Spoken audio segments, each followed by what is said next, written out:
gente! Sejam bem-vindos a mais uma aula de história aí, ó. Roda a vinheta e bora pro vídeo.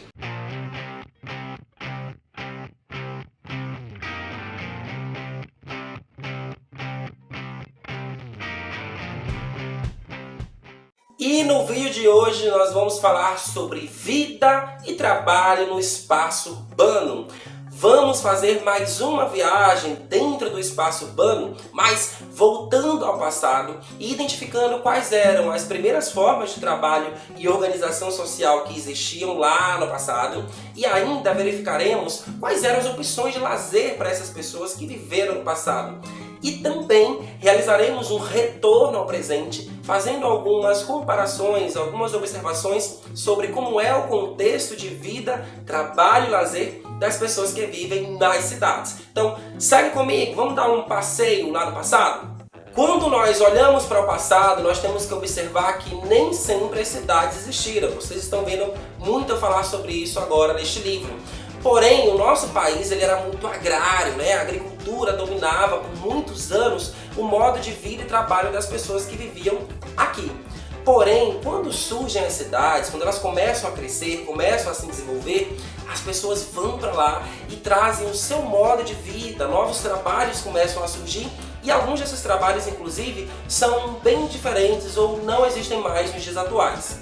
E essas profissões marcam este período de entrada de um novo mundo, de uma nova vida nas cidades. Por exemplo, o alfaiate, que é o quê? Uma pessoa que produz roupas masculinas, que faz ternos e roupas sob medida para os homens. Isso era muito comum no início do século XX. As pessoas procuravam um alfaiate, esse especialista, para então se sentir mais arrumado e glamouroso e bonito e elegante. Então, ele era este responsável por fazer isso lá no passado. Outra profissão que também era muito conhecida lá no passado, que surgiu nesta época, é a de sapateiro. Uma pessoa responsável por realizar consertos em geral dos sapatos, né? Outra profissão comum também nesse início do século XX, nesse passado urbano, era o barbeiro. Uma pessoa que recebia os homens em seu salão, em sua barbearia, para ali fazer a barba, cortar o cabelo, mas também jogar a conversa fora. Era um espaço masculino dedicado à beleza desse homem e assim foi surgindo esses primeiros empregos e primeiros postos de trabalho nesses espaços urbanos do passado. Lembrar que normalmente as crianças, né, os filhos desses trabalhadores que eu falei aqui, aprendiam a profissão dos pais e isso passava de geração em geração. Porém, quando as fábricas surgem, quando elas começam a se instalar nas cidades, quando os antigos fazendeiros que tinham a maior condição financeira investem seu dinheiro nas fábricas, aí o negócio muda de figura e a gente tem que conhecer isso também. Porque a chegada das fábricas vai naturalmente exigir uma quantidade maior de pessoas trabalhando, minha gente. Então era muito importante que as fábricas tivessem muitos espaços de emprego, precisavam fabricar muitos produtos e para isso era necessário ter muitas pessoas empregadas. Isso altera o modo de vida das pessoas que vivem nas cidades. Isso modifica tudo, porque agora homens, mulheres e crianças também vão trabalhar nessas fábricas e isso muda completamente, porque a vida agora urbana se resume a uma vida nas fábricas. É como se fosse um modo de vida operário, porque as pessoas passavam horas e mais horas trabalhando nas fábricas. Era uma vida muito dura, em longas jornadas de trabalho. Pouco se tinha espaço para descansar, porque naquela época não havia tantos direitos assim. Por isso que muitas pessoas procuravam casas, cortiços, moradias próximas às fábricas justamente para que não morasse tão longe das fábricas, porque era uma rotina de trabalho muito pesada, 12, 13, 14 horas de trabalho intenso, com uma remuneração, né, um salário muito baixo que não compensava muito bem ali a vida dessas pessoas. Por isso era muito comum vilas operárias surgirem ao redor das fábricas para facilitar a distância das pessoas, para que não precisassem voltar para suas casas em lugares tão distantes, ou às vezes as pessoas saíam do campo para vir buscar empregos nas cidades e não tinham onde morar, então essas vilas operárias serviam para isso também, até que as pessoas começam a ter uma consciência e a lutar por seus direitos, a buscar direitos trabalhistas, a ter uma hora de trabalho regular, a ter um salário melhor, a ter um descanso semanal, né? Então isso vai modificar o modo de vida, porque agora esses trabalhadores que estão lutando por melhorias no seu trabalho buscam mudar isso, e isso vai acontecer através de uma luta por direitos trabalhistas. Inclusive, o nosso país aqui tem o dia 1º de maio como um grande marco da luta dos trabalhadores e uma conquista deles também ao longo de sua história. Era muito importante que tivesse um emprego e trabalho, mas não era só isso. Era necessário ter condições de trabalho muito bacanas para serem realizadas. Afinal, minha gente, trabalhar 14 horas por dia não era fácil. E agora chegamos ao presente, tá? E você viu aí que no passado nós tínhamos alguns empregos que começaram a surgir com as crianças aprendendo com os seus pais, e também o modo de vida operário, em que basicamente as pessoas viviam em torno das fábricas para trabalhar ali duro na sua produção, no seu emprego.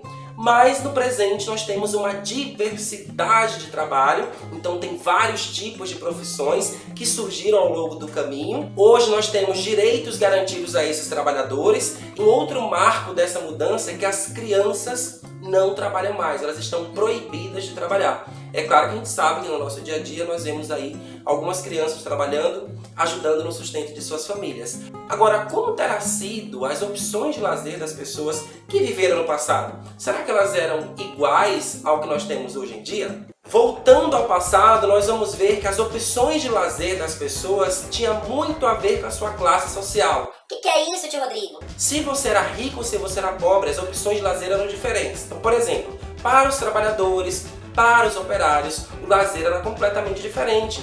Normalmente estava ligado a um futebol no domingo, que era um dia de folga, conversar, jogar conversa fora, jogar cartas, ocupar espaços públicos em que eles poderiam se divertir e confraternizar e celebrar a vida de uma maneira mais simples, tá? Então as opções eram muito mais relacionadas aos grupos, às famílias, aos conhecidos, aos vizinhos ali que viviam naquela região das fábricas ou dos seus bairros mais distantes das fábricas. Já as pessoas mais ricas, essas não. Essas já frequentavam lugares mais elegantes, tá? Lugares mais chiques, mais organizados. Então iam aos cafés, tomaram um cafezinho, um chá com bolinhos, iam às confeitarias, comer um bolo, conversar, jogar uma conversa fora, bater um papinho, iam aos teatros. Então eles frequentavam lugares mais refinados. E aqui você já percebe naturalmente que essa mistura não vai acontecer.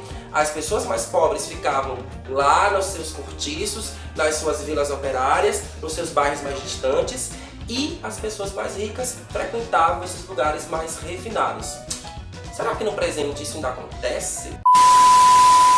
Voltando ao presente, nós vamos descobrir que as opções de lazer não têm mais tanto a ver com as classes sociais. Não importa se você é rico ou se é pobre, as opções estão para todas as pessoas. A gente pode observar isso, por exemplo, numa praia, que é uma opção de lazer que qualquer pessoa pode ir. As praias não têm essa distinção, se você é rico, se você é pobre, não interessa. Qualquer pessoa pode frequentar. Outra opção que nós podemos observar aqui é que as cidades oferecem espaços naturais que podem ser frequentados por qualquer pessoa. Os parques, as praças, lagoas, se tiver.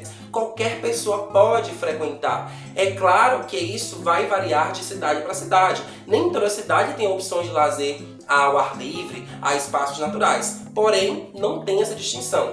Pode visitar, já que é um espaço público. Às vezes até pode ter algum espaço que não é tão público. Mas existem outras opções que as pessoas podem escolher para se divertir. Agora, minha gente, eu entendo também que apesar de termos mais espaços como shoppings, teatros, cinemas, museus ou alguns shows em que as pessoas podem se divertir, não existe tanta diferenciação, tanta divisão como no passado. Porque lá no passado vocês viram, as famílias mais ricas iam para um lado e as famílias mais pobres, operários, iam para outro, faziam outros tipos de atividades, e isso não acontecia de uma maneira mais misturada. Hoje nós sabemos que isso pode acontecer, mas ao mesmo tempo eu reflito da seguinte maneira: apesar de existir opções de lazer para todas as pessoas, independente de sua classe social, não sendo pobre ou rico, ainda assim, alguns espaços essas pessoas mais pobres não conseguem ter acesso. Isso porque depende de outras estruturas, de outras formas para que as pessoas possam ter mais acesso. Então assim, existem os teatros, os cinemas, os museus, mas nem todo mundo tem uma condição financeira ainda de frequentar um espaço como esse. Vai ser necessário existir algum tipo de política que beneficie a essas famílias e a essas pessoas, de uma maneira que ninguém possa nos impedir de ir até esses espaços. É mais fácil frequentar hoje do que já foi em outras épocas. É isso, gente. Eu espero que você tenha gostado dessa aula. Não sai daqui sem deixar o like e a gente continua conversando na próxima aula sobre esse assunto, tá certo? Beijo grande, minha gente. Até a próxima aula. Tchau!